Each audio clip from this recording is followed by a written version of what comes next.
Os dados preocupam, as consequências também. Mas quem tem uma doença crônica chamada obesidade, muitas vezes não consegue se controlar. Comer além de necessário se torna um vício.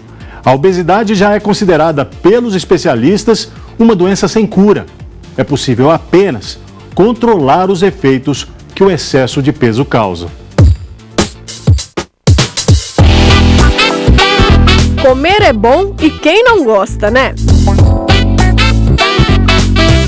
Eu gosto do frango, da carne de porco. Meu prato preferido é peixe frito. Macarrão.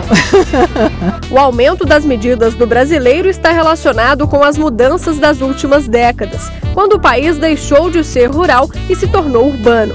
Na cidade grande, a vida é corrida, não há tempo para perder cozinhando alimentos saudáveis. A industrialização, a concorrência no mercado de trabalho e a falta de tempo criaram novos hábitos de vida. Fazer exercício, então, nem pensar.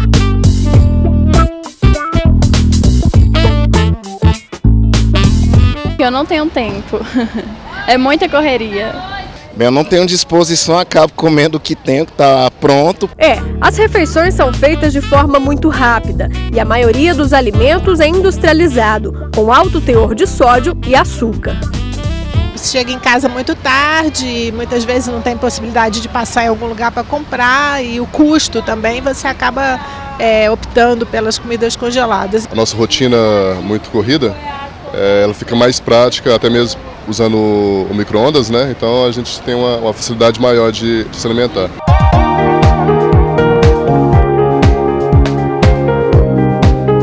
O perigo mora aí mesmo. Com tanta praticidade, o percentual de pessoas com excesso de peso passa da metade da população brasileira. Em 2006, o índice era de 43%. Em 2012, 51% da população acima de 18 anos já estava com excesso de peso. Pensando nisso, o governo teve de agir. Criou uma portaria para cuidar da prevenção e do tratamento de pessoas acima do peso. O excesso na balança é um passo para a obesidade. A nutricionista explica que, nesses casos, o aumento da circunferência é progressivo. O excesso de peso, ele vai fazer com que o indivíduo produza uma série de substâncias que facilitam o ganho de peso. Então, vai ser uma coisa progressiva. Então, quanto antes a gente puder trabalhar hábitos alimentares, atividade física, hábitos em casa, previne uma série de problemas mais tarde. Esse cirurgião explica melhor quando o excesso de peso é considerado obesidade.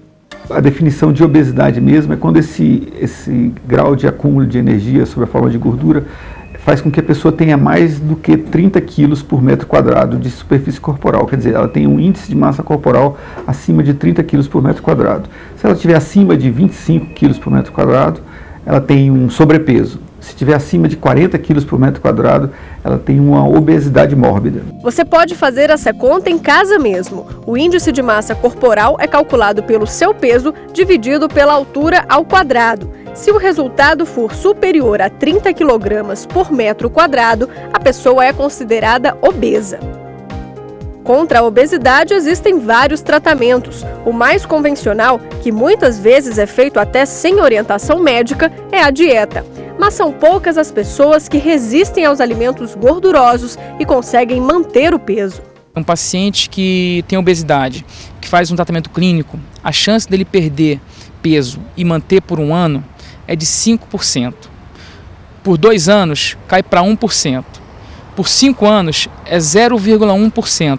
Ou seja, 1 em 1000 que conseguem sucesso com esse tratamento. A cirurgia bariátrica, mais conhecida como redução de estômago, foi um dos tratamentos mais procurados nos últimos anos. Segundo o Ministério da Saúde, mais de 2 milhões de brasileiros estão com IMC acima de 40, considerado obesidade mórbida. E a perspectiva para os próximos anos não é muito animadora. São 5.000 novos casos todo mês. Se todos os cirurgiões bariátricos fizessem cirurgia no nível que estão fazendo, nós gastaríamos mais de 100 anos para operar todas as pessoas que têm indicação. Para fazer o procedimento é preciso se encaixar em alguns pré-requisitos. O Conselho Federal de Medicina publicou uma resolução que estabelece os seguintes critérios. É preciso ter o IMC maior ou igual a 40 ou doenças graves associadas ao excesso de peso, como hipertensão, diabetes e limitações ortopédicas. Falha no tratamento clínico após 2 anos e o quadro de obesidade instalado há mais de 5 anos. A parte de limitação física e limitação social é a maior queixa, né, que traz o obeso para o consultório de um psicólogo. Cristiane sabe bem como é isso. Chegou a pesar 116 quilos e passou por situações constrangedoras por diversas vezes. A balconista perguntou, chegou assim: nossa, você já deve estar para ganhar neném, né? Para quando que é o neném? E eu não tô grávida. É gordura mesmo, é banha. Só que quando eu cheguei em casa, eu tava vendo, por que isso que eu não gosto de sair de casa? Ela tava lembrando da experiência da padaria e eu tava lembrando da experiência no ônibus. Que aí o cobrador falou assim, não tem como você passar. E aí nós tivemos que pedir então pro motorista parar o ônibus. Era ir por trás. Isso, todo mundo olhando. Por isso que eu falei, essa da padaria foi uma das, né? E é constrangedor. Aí para e todo mundo fica olhando pra você dar a volta, porque você não dá conta de passar na catraca. E você não poderia simplesmente ficar ali na frente. A sociedade hoje vê o obeso, infelizmente, né, como uma pessoa que tem uma dificuldade com autocontrole, né, uma pessoa, ela não vê a obesidade como uma doença, mas sim como uma pessoa que é desleixada, que não tem controle sobre o próprio peso, sobre a própria alimentação. E hoje em dia até a própria Organização Mundial de Saúde já reconhece a obesidade como uma doença.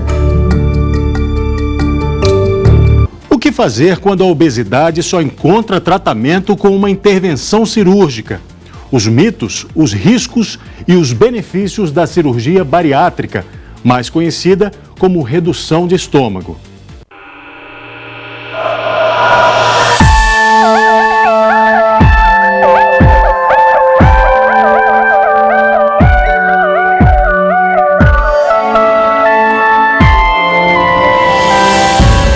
Sérgio já tinha tentado de tudo. A última esperança era a redução de estômago. Em 2007, quando atingiu 150 quilos, se rendeu ao procedimento. Mas o pós-operatório foi difícil. Ele não conseguiu deixar as guloseimas de lado. Foi descuido, entendeu?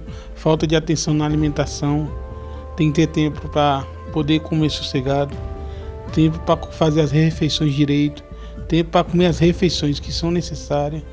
Entendeu? Então eu vejo que vários fatores, entendeu? Eu voltei a engordar. De acordo com a Sociedade Brasileira de Cirurgia Bariátrica e Metabólica, em 10 anos houve um aumento significativo das cirurgias. Em 2003, foram 16 mil procedimentos. Em 2012, esse número pulou para 72 mil, um aumento de 350%. No Brasil, existem 4 tipos de cirurgias bariátricas. A mais comum é o bypass gástrico. A cirurgia é feita da seguinte forma: parte do estômago é grampeado, reduzindo assim o espaço para o alimento. É feito também um desvio no intestino, que aumenta a produção de hormônios que dão a sensação de saciedade. Para se submeter a esse procedimento é preciso disciplina até mesmo antes da cirurgia. Alguns pacientes têm de perder pelo menos 10% do excesso de peso para fazer a redução de estômago. Antes da cirurgia a gente faz um curso, como se fosse assim, uma palestra, né, para orientar o paciente o que ele vai ter que mudar, quais são os hábitos que ele vai ter que ter em relação a hábito alimentar, né, atividade física, para que ele vá para a cirurgia mais bem orientado. Existem recaídas, como em todos os tratamentos para obesidade, existem fases onde o paciente adere menos à orientação, mas o que eu sempre digo é que ele tem que ter um serviço de referência. A mulher do Sérgio também passou pela cirurgia bariátrica e engordou 3 quilos durante o pós-operatório. Engordei 3 quilos, então esses 3 quilos pra gente que operou, no caso, meu caso, é como se fosse 10 quilos. Sabe? E eu acho que eu não vou conseguir perder eles mais, aí a paranoia de ir para academia, de caminhar. O que garante o sucesso a longo prazo, a manutenção do peso perdido, é saber utilizar bem a cirurgia. A cirurgia é uma ferramenta para controlar a obesidade. Ela não cura a obesidade. A cirurgia não faz milagre. É preciso disciplina para não ter uma recaída. É óbvio que ele vai ter o organismo de uma pessoa igual que não tem obesidade, que se sair da dieta, vai engordar. Se começar a tomar cerveja todo dia, vai engordar. Se começar a beliscar, vai engordar. Agora, se manter uma dieta e dar umas escapulidas, como qualquer pessoa faz, ele consegue manter essa perda de peso a longo prazo.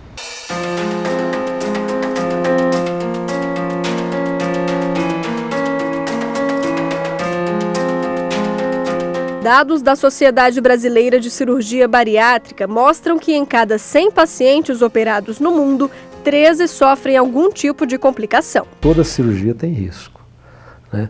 A cirurgia, ela, em 100% das vezes, ela vai demandar uma anestesia. Anestesia local, ou um bloqueio, ou geral, tal. Esse ato anestésico cirúrgico sempre tem risco.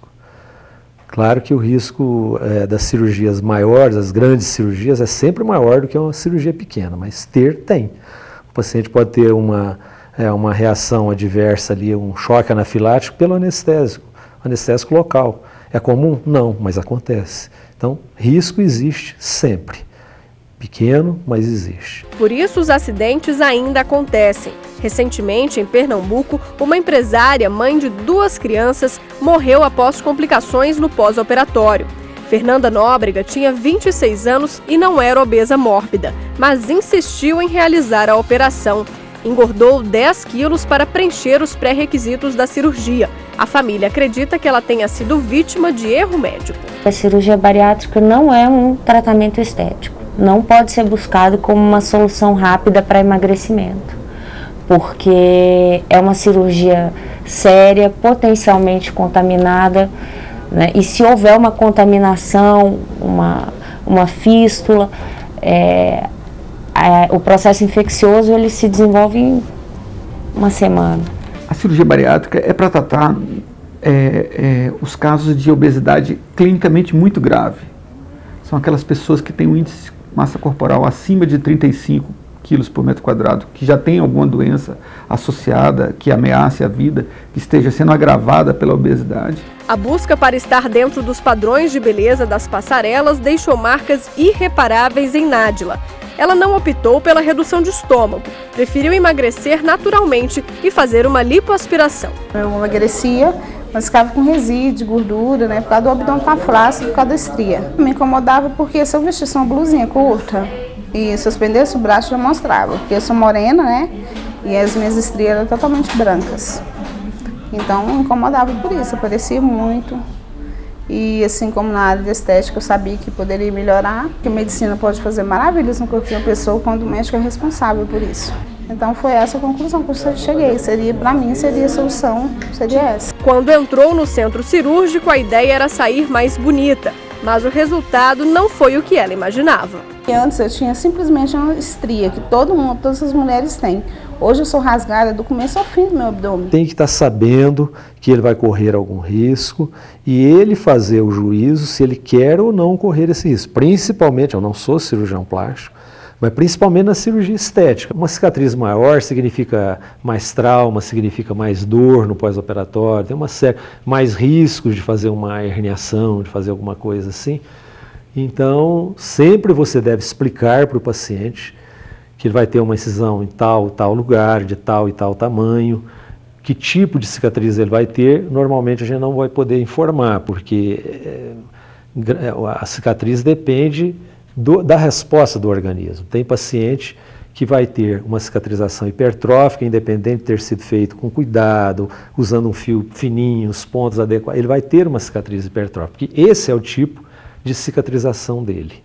Então você tem que explicar tudo. A esteticista entrou na justiça contra o hospital e o médico. Alegou que a cirurgia foi mal feita e pediu indenização de quase R$38 mil.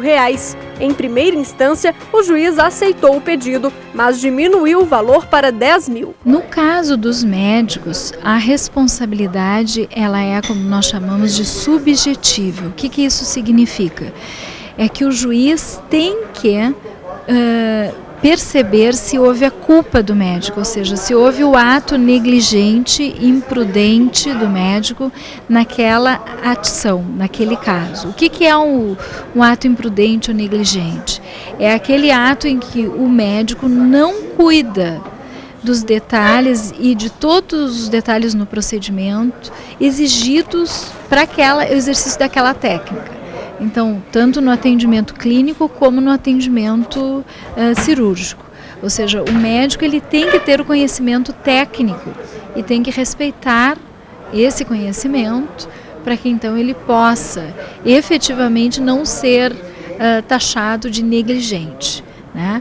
Então, respeitando, o juiz vai ter que observar e vai ter que ter a comprovação da culpa. O nível social da pessoa, o tipo de atividade que ele exerce, até que ponto aquele dano físico acarretou reflexos na sua vida de relação, em relação às demais pessoas que com ela convivem. Tudo isso é mensurado pelo juiz.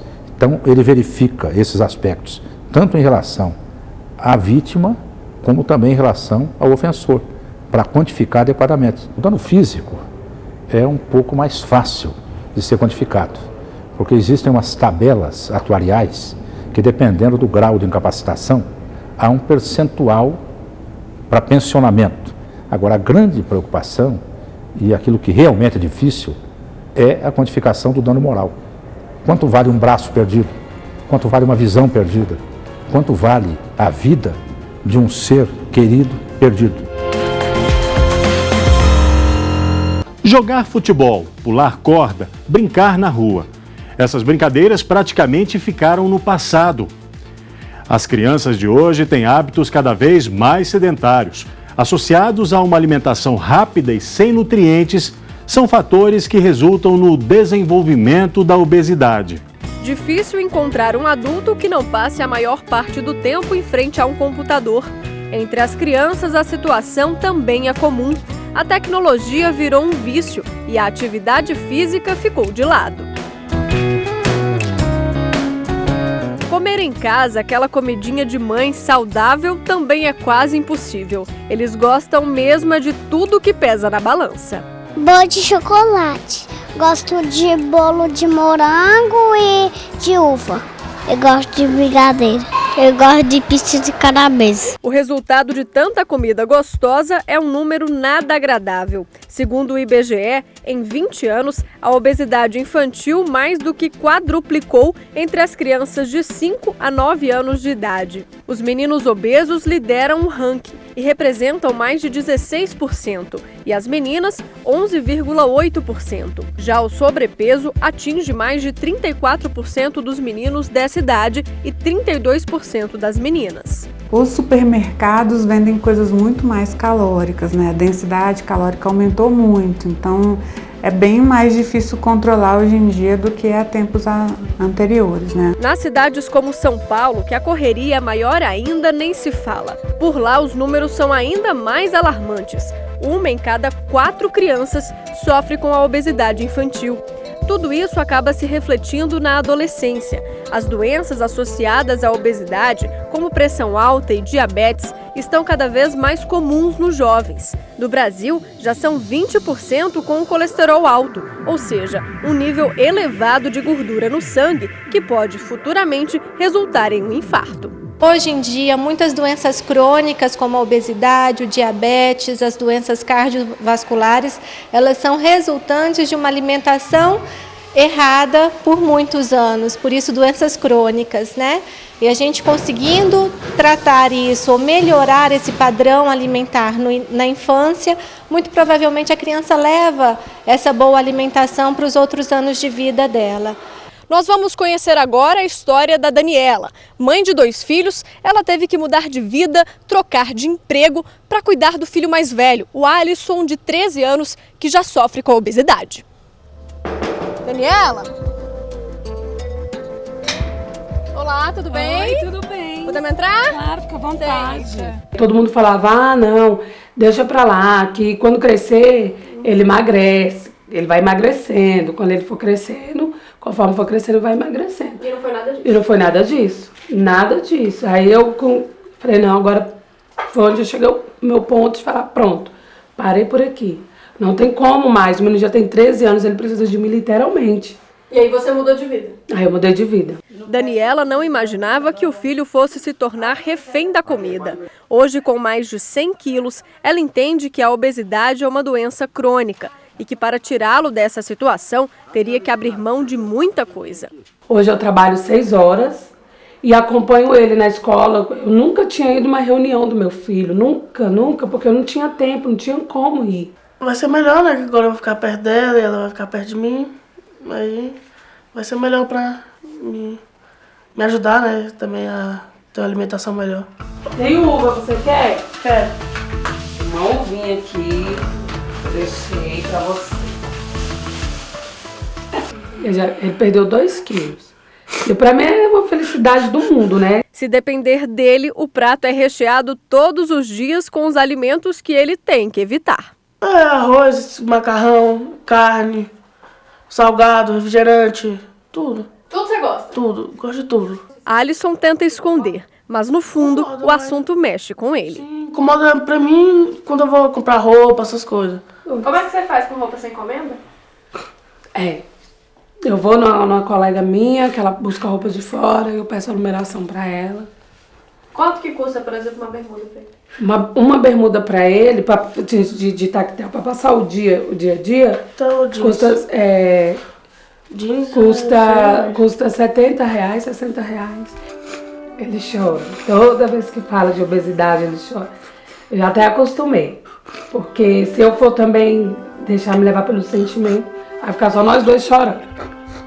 Qual que é a sua vontade? Meu sonho, vontade não, meu sonho. O filho volta aquele corpinho que ele tinha, tão bonitinho, né? Que ele emagreça, que a saúde dele melhore, entendeu? É meu sonho, e assim eu vou lutando. O adolescente está aos poucos tentando ter uma rotina mais saudável. Andar de bicicleta é o começo de uma mudança. A dica da nutricionista é buscar um exercício que te complete e não pagar a mensalidade da academia e ir lá uma vez por mês. Atividade física tem que ser uma coisa assim que dê um pouco de prazer também, não pode ser só pagar pecado, né? Então procurar dentro de milhares de atividades físicas e esportes existentes hoje em dia nas academias, procurar alguma que você se identifique, que você goste, que o número de frequências seja real para você fazer e não uma coisa que vai ficar impossível, que você vai conseguir fazer um mês e nunca mais vai fazer, porque aí você para e acaba virando aquela meta impossível que você nunca vai atingir.